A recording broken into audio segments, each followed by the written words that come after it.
Okay, the mechanism of action of IV anesthetic. First of all, before I start, I want to stress on some point that there is no single IV anesthetic that you can call the best or the ideal IV anesthetic. Each situation requires a different type of IV anesthetic, and you choose your IV anesthetic accordingly. Okay, so in some cases, like in, for example, hypovolemic shock, or in patient that is dehydrated, okay, or we have some kind of bleeding, we choose an IV anesthetic that activate the sympathetic nervous system, that we can compensate this shock, like ketamine, for example. Okay, and it applies for all IV anesthetic. When you choose your IV anesthetic, you choose it according to the condition that you have. Okay, now let's get back to our topic, which is the mechanism of action, or the mechanisms of action of IV anesthetic. Before we talk about the mechanisms itself, I want to tell you that in the brain we have many types of receptors. Some of these receptors just activate the brain, okay, activate or stimulate the brain, and other receptors inhibit the brain. Okay, the idea behind the IV anesthetics or the inhalational agents, which was found that they have a similar mechanism of action to the IV anesthetics but on different sites, is that they either activate the inhibitory receptor in the brain or inhibit the excitatory receptor. So I told you that we have inhibitory receptors in the brain and we have excitatory receptors in the brain. Okay, when we activate the inhibitory receptors, they will inhibit the central nervous system function. Okay, they will inhibit the arousal, for example. They will inhibit the excitation that happens in your brain and in your central nervous system. Okay, so when you give something that increases this inhibition, you will lead to generalized inhibition of the central nervous system, like anxiolysis, which is an inhibition, like sedation, okay, like hypnosis, for example. Okay, and when you activate on the other side the excitatory receptors, you increase the action of the central nervous system, you excitate the action of the central nervous system. So most of the IV anesthetics work on the inhibitory receptors. Okay, inhibitory receptors, and they activate the inhibitory receptors, so they increase the inhibition and turn off the central nervous system. Okay, turn off the central nervous system.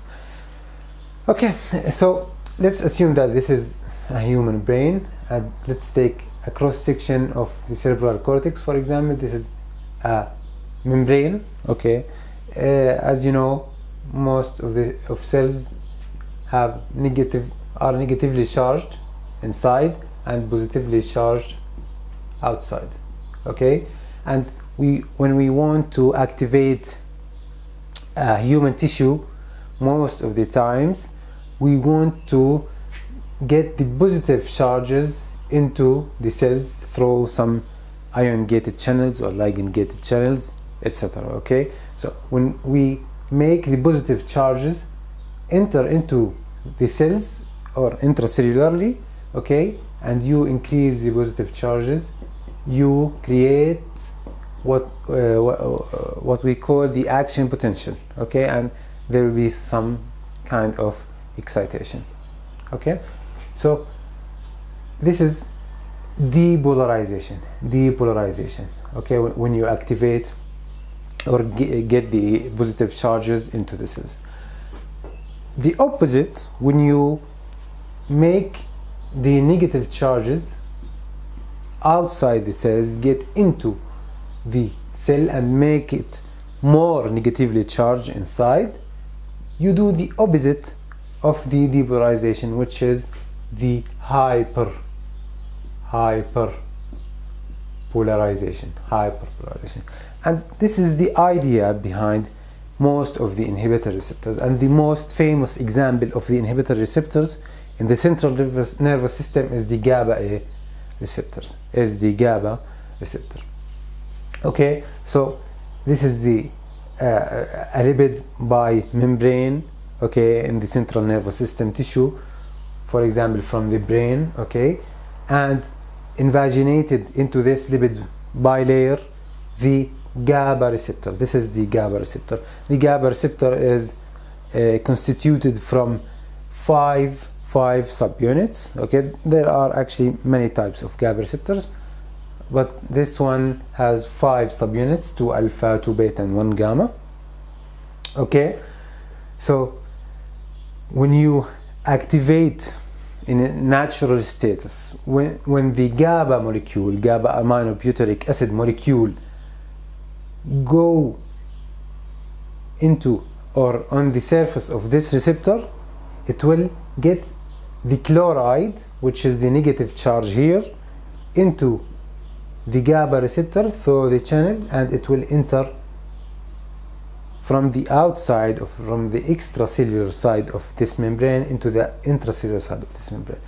So GABA molecule naturally will bind to the GABA receptor. On the surface of the GABA receptor, the chloride will give into and negative charges, and we will have hyperpolarization.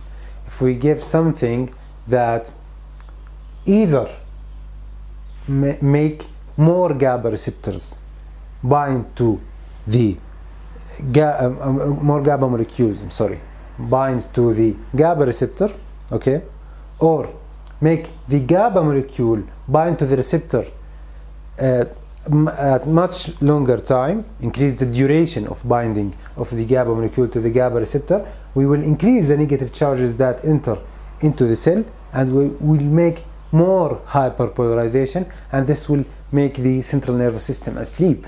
Okay, so this is the idea behind the IV anesthetics. Actually, on different sides of the GABA receptor, we have different receptors for different IV anesthetics. So, for example, this is the benzodiazepine receptor. Okay, so when we give a benzodiazepine receptor, it will move to the blood and to the blood-brain barrier, and then to the GABA receptor there, and bind here.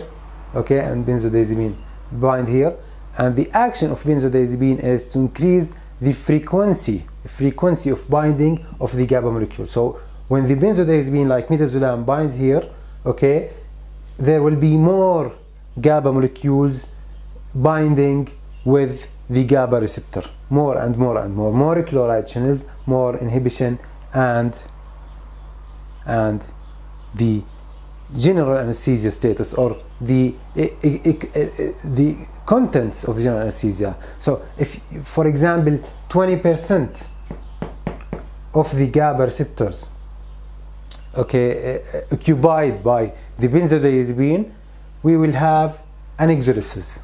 Okay, or for example, 40% of these receptors occupied by the benzodiazepine, we will have sedation. Okay, sedation. For example, 50% occupation happens, we will have some kind of amnesia. Okay, and if 60% or more of the receptors occupy the benzodiazepine or the other receptors, we will have hypnosis. So as I told you in the previous video, that the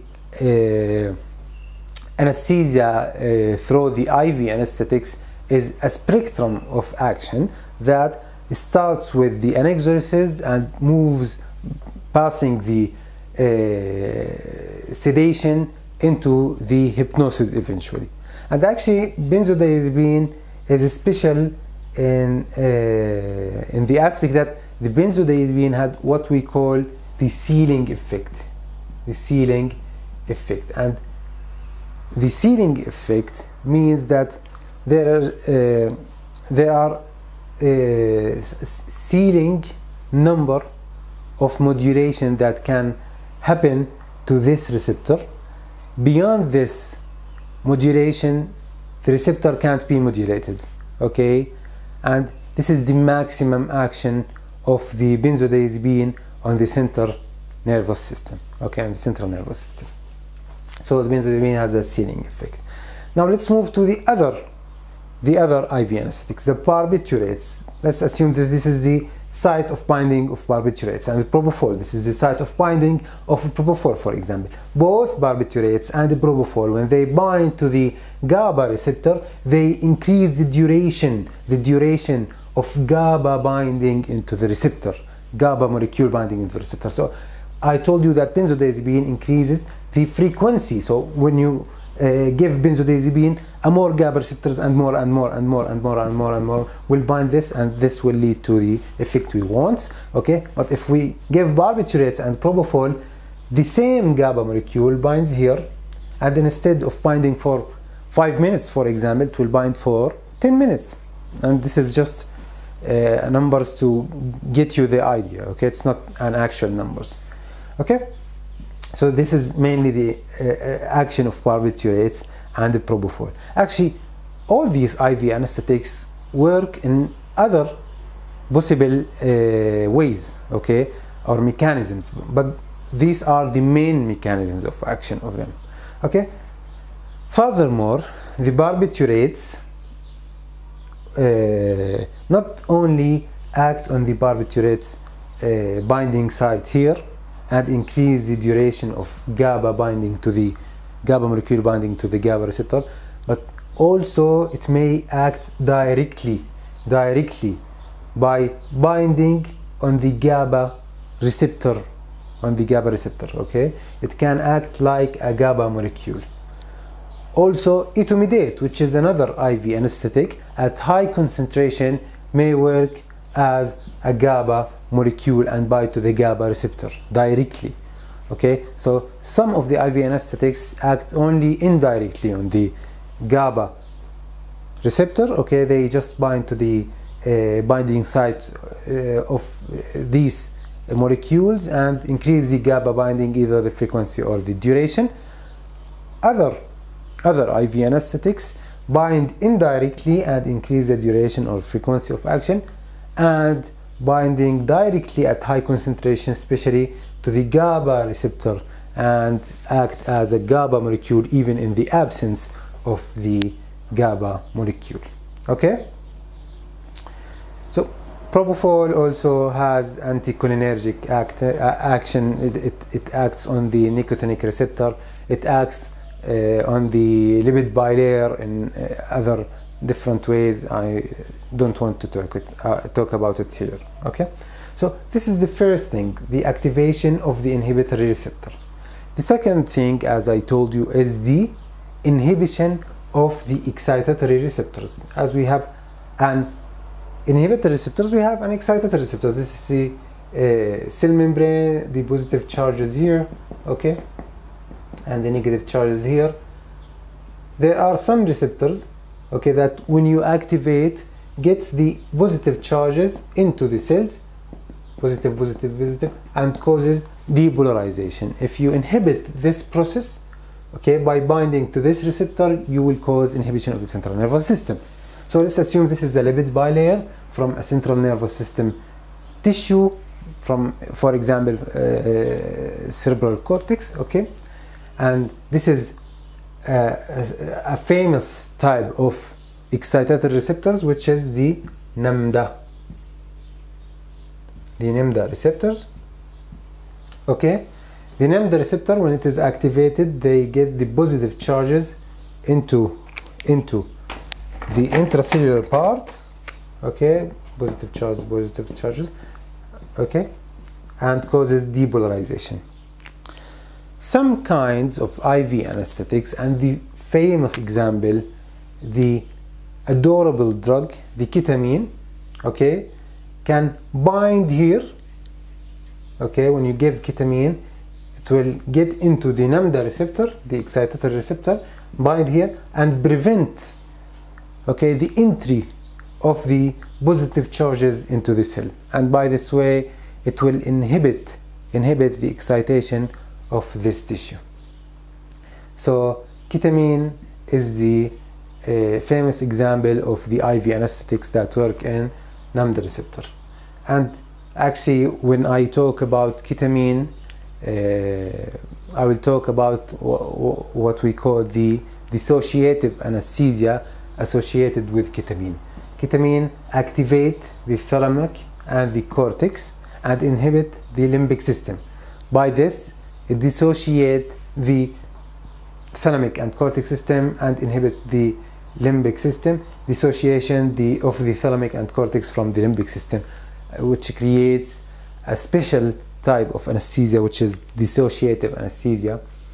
And I will talk about this separately when I talk about ketamine. Okay, so this is mainly the mechanism of action of the famous IV anesthetics. There are other types of IV anesthetics that does not work on the inhibitory or the excitatory receptors. It works in the adrenergic receptor. We have new agents like clonidine or dexmedetomidine. Those agents work on what we call the alpha-2 blockers, the alpha-2 receptors. Okay, let's just do something fast here. Okay, so this is a nerve ending. Okay, and here is the affecting site of the nerve.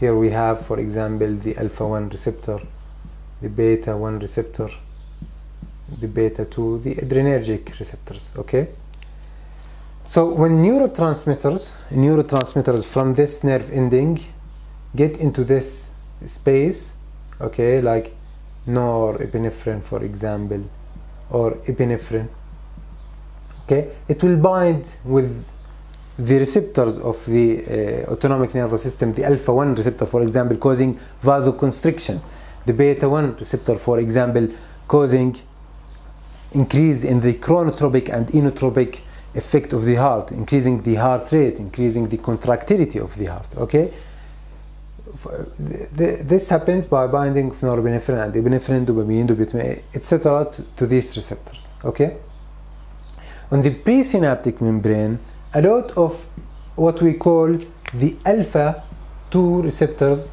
are existed. Okay, and when the norepinephrine and epinephrine release in this space, they act on these receptors. Some of them will act on the alpha-2 receptor and say, stop it, alpha-2. Okay, there are enough of us in this space, and we want you to stop releasing of our brothers, you know, norepinephrine and epinephrine. Okay, they work by negative feedback mechanism. So the more the activation of the alpha-2 receptor, okay, the less the release of norepinephrine and epinephrine due to negative feedback mechanism. So when you activate the alpha-2 receptor through pharmacological drugs like clonidine or dexmedetomidine, it has many actions.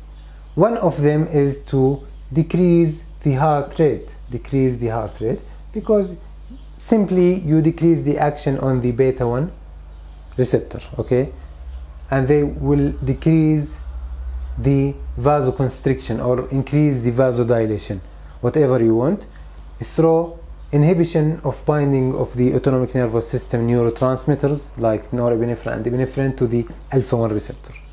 Okay, and it also has some sedative effects. So clonidine and dexmedetomidine can be used as an IV anesthetics, especially clonidine, or an adjunct to the IV anesthetics. They decrease the requirement of the IV anesthetics, decrease the requirement of opioids. Okay, and by the way, they have some analgesic effect. By the way, most of the IV anesthetics does not have analgesic effect. The only IV anesthetic that have analgesic effect are the ketamine, okay, and the alpha-2 blockers, clonidine. Okay, alpha-2 blockers, clonidine. So this is in general the idea behind the IV anesthetics. See you in the next video. Thank you.